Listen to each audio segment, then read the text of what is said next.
Hello everyone, welcome to May 20th DFS slate. Today we're going to be doing a little bit of a different approach. We're going to be doing two different games in one video. Figured it might just be a little bit easier that way. We're going to do League of Legends here first, and it's pretty... I was gonna say it's a pretty straightforward slate, but it is.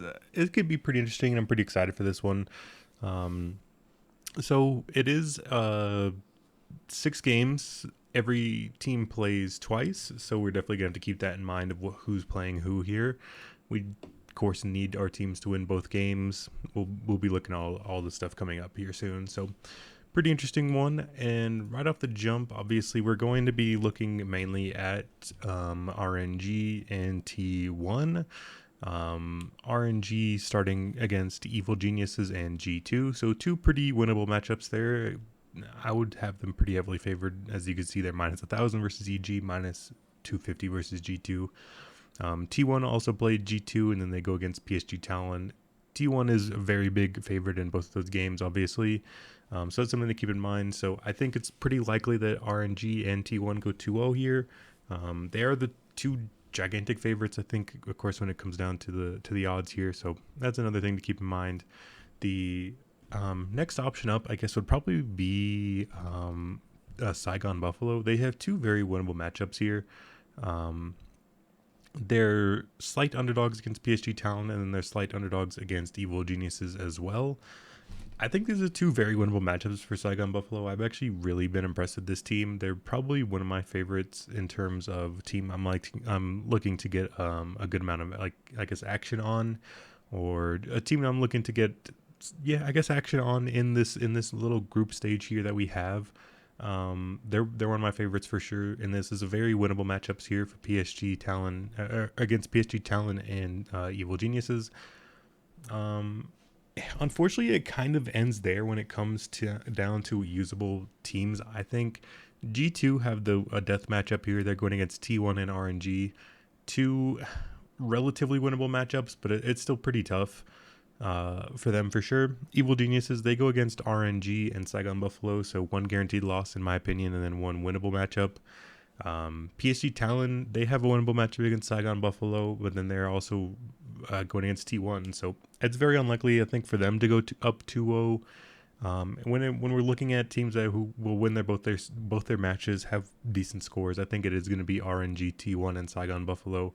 Unfortunately, it is all just the three biggest favorites of the slate. In terms of pricing and kind of what we're looking at here, so we'll look at the stats so far from MSI. We have a good bit of sample size, I guess, kind of to go off of here. From these teams, of course, RNG played their 9 matches because they had to replay them. It looks like they're still keeping track of those stats, which is pretty nice, I think. We can go ahead and just get started. So, of course, we have Evil Geniuses, G2, RNG, Saigon Buffalo, T1, and then PSG Talon. Those are the 6 teams that we have here. So if we look at combined kills per minute, we see Saigon Buffalo pretty high up there. T1 up there as well. RNG's up there. G2's not that crazy. PSG and EG are down there. These feel a little inflated. These sample sizes are pretty low. I mean, it is a lot of T1 and RNG just beating up on much or lesser teams. So that's something to keep in mind here. I definitely think... I think it will be pretty popular trying to go with RNG and T1.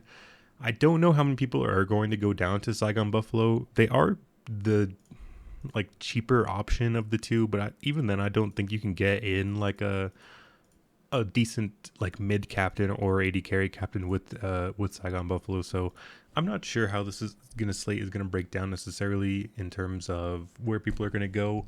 I'd imagine a lot of people will go safe, go with RNG, go with T1. If I were to pick between the two, I'd probably go with RNG, not just because they are the LPL team and they get a little bit busier, but they go against Evil Geniuses and they go against G2. I think those are two more likely to be kind of more open matches. I could see T1 versus PSG Talon being a lot slower, so it's close, but I would probably edge over towards the RNG side. And then in terms of the other team I just mentioned, Saigon Buffalo, I like going with them a good bit here. They are. It's weird because they are the third priced here. They are considered favorites in terms of DraftKings scoring, but they're double underdogs in both of their matchups. I think it's very winnable. They're a team I'm looking to bet here. I don't believe in that much in in Evil Geniuses here. I think EG is relatively overrated, kind of compared to where I think everybody else views them at. I don't like EG that much. I definitely would not be surprised to see Saigon Buffalo get the job done here. PSG Talon definitely worries me. I think PSG Talon is probably a little bit underrated. That one is concerning. So I definitely think it makes sense if you do just want to go the safe route, try to go with an RNG and a T1. I think there's a little bit weird or more different ways you can get to that lineup. I'm not sure. Maybe you guys can do instead of doing like a 4-2, maybe do like a 3-3. Just try to get the correct pieces in. I think it's a viable option. I think there is abilities or ways that you can try to get a little bit different with RNG and T1, but I'm going to take it and approach it as I'm going to go with RNG and Saigon Buffalo. I think I'll be able to get a little bit something better going that way. Maybe I can get up to like a jungle captain or something. I can get a little bit different or a little bit improved build, and I like the Saigon Buffalo approach. In terms of what players we're going to be looking at, we can look at the MSI players here. I'm going to filter it just by the teams that I'm looking at. I'm going to go with RNG, and I'm going to go with Saigon Buffalo so far. Again, pretty small sample, but I like using it for what it is. Kill share, it definitely is Shogun, Gala. Not the greatest stats really anywhere else. Typically, what I like to set the bar as is I like 70% and above is really good. 60 to 70 is pretty good, acceptable, definitely worth putting in. Anything under 60 is a little concerning, and then anything under 50 I would say is bad. So 50 and under I would say bad. 50 to 60 is okay, depending on if it's like a top lane or something that's about average. The numbers are not that great for these two teams. That is a little bit of concern. Like if we were to, for example, put T1 in here, their numbers wouldn't be that great either. We see a lot from Carrier. That is what happens when you do get these really big favorites, I believe, or like I think here with like T1 and RNG. So these matches are going to be a little bit closer. I expect these to be a little bit more neutral. I mean, we're not going against the worst teams here. We still have some more skill here. So I'm fine. I think it does make sense if you just want to go safe, go RNG T1. I'm going RNG Saigon Buffalo. So that's the stats we'll be looking at here. In terms of what we're looking at in terms of kill participation, so it's definitely the Saigon Buffalo bottom lane of Shogun and Taki. They've been really strong. I've been super impressed with them. After that, then it would be B and J, maybe Froggy. It looks like neither of the top laners have been all that involved. Hosmed's been outperforming Bin statistically so far. So that's something to keep in mind. Xiaohu has similar numbers or similar kill participation to Froggy, much higher kill share. Both 80 carries are decent because those kill shares are pretty high, but Gala's numbers are looking a little weak. I'm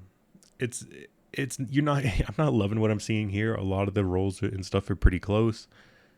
I think personally, I might end up trying to get a little bit weird and go with a Saigon Buffalo heavily stacked and hope that maybe RNG win a little bit too quickly or something like that. And then Saigon Buffalo get into some close matches and they end up being the more dominant scoring team. That's definitely a possibility here, and that's something I like as an option. I'm going Saigon Buffalo and RNG. I'm not sure how I'm going to end up constructing it. These numbers are not looking that great. I'm going to have to look a little bit into builds and stuff, but that's where I'm going to leave it at for there in terms of the League of Legends portion here. So now switching over to the CSGO, if we look, there we go, PGL Major and Twerp. We go ahead and look at this. It is just a 2-gamer, but I do think it is worth kind of looking into because I do think there is going to be a little bit of a unique approach that I think is viable here, or that is available here. And I think it's going to be not doing a traditional build in terms of like 3-3s. I would imagine, considering that Na'Vi and Ents are very big favorites here, I would expect the most popular build would be something with an Ents and Na'Vi 3-3. I'm not sure how possible it is. Like if you do, like Simple Bit, and then you get like Spinks, and I'm not sure who else. It would maybe either be Hades or Diha. Um, but we'll look here for argument's sake. So I guess it would be Diha, but I mean that leaves you with like 5k. So Ents Navi, you're not left with much. So I'm not sure. People will still probably try to find a way to get in like an Ents Navi 3-3. I don't think that's the most optimal way to go here. I do think these matchups are a little bit closer than the odds suggest. I do think over 2.5 or like in the terms of totals, I do think the spreads of, well, I guess the spreads are not that favorable in terms of odds, but I do think the overs are a decent shout. I do think both of these matches go to 3, and I do think in that scenario, a lot of it comes down to just the best players coming through. So I definitely would be more willing to go to somebody like Nikados at 7.2, or I believe Yabby has been their second best performer at 6.4, as opposed to getting down somewhere else like Snappy or Madden. Like I'd rather have a first or second option from another team than like a third or fourth option from one of the favorites. And I think that's going to create a unique build. Obviously, I would still like to get somebody like Simple and Bit in. They've been performing very strongly lately, so there's nothing to argue with there. But I think overall, my view is I think these are much closer matchups than the odds are giving them credit for. I like going to mixing and matching a little bit. I'm probably just gonna make one lineup and get a little bit weird with it. I'm probably gonna do 2-2-1-1. I'm gonna have like two from Navi, one heroic, probably two from Ents, and one Copenhagen Flames. But I also could maybe go with two from Copenhagen Flames and then go with Spinks, because Spinks has been really amazing individually. But I think it could be Spinks solo carrying that hard. In terms of captain, I definitely think a Spinks captain would be pretty crazy right here, because if everybody's paying up that much, they're probably just going to go to Simple, or they're going to go down and get a value captain. I don't think it's going to be in between. I think it'll either be a super cheap captain or a Simple captain, and there's probably not going to be much in the middle. So I like going to Spinks captain. You'll probably get him at sub 10% in terms of captain ownership.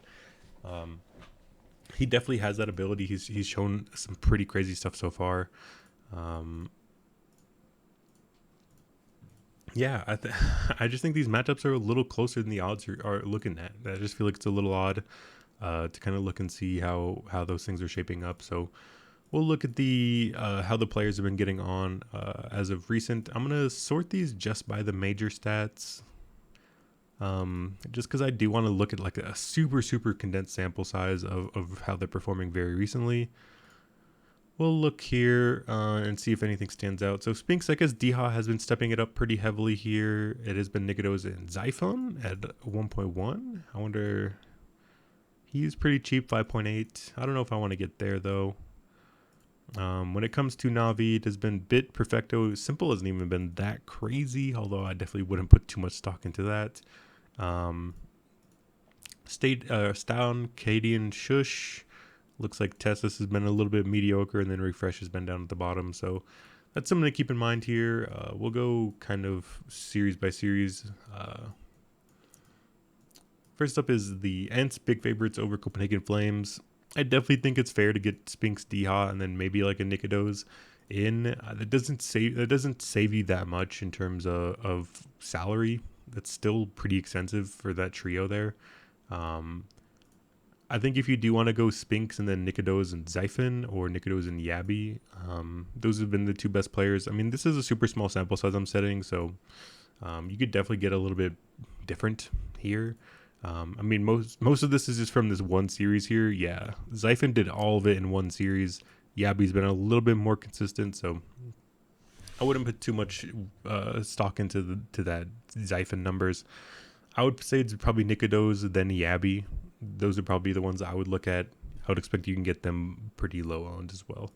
On Ents, I definitely think it's fair to go with Spinks and Diha. If not, then I would definitely try to get Spinks in. His numbers have been pretty crazy, and I definitely feel like he has similar upside to Simple, although it definitely hits less often. There's no arguing that.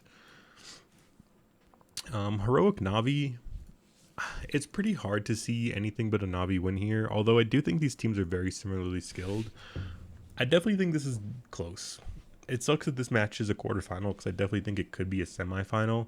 I definitely view both Navi and Heroic as probably top 4, top 3, top 5 teams. In that area, they definitely should be, I think, playing in a semifinal. Um, so I'm fine going pretty heavily here, like kind of or pretty split here.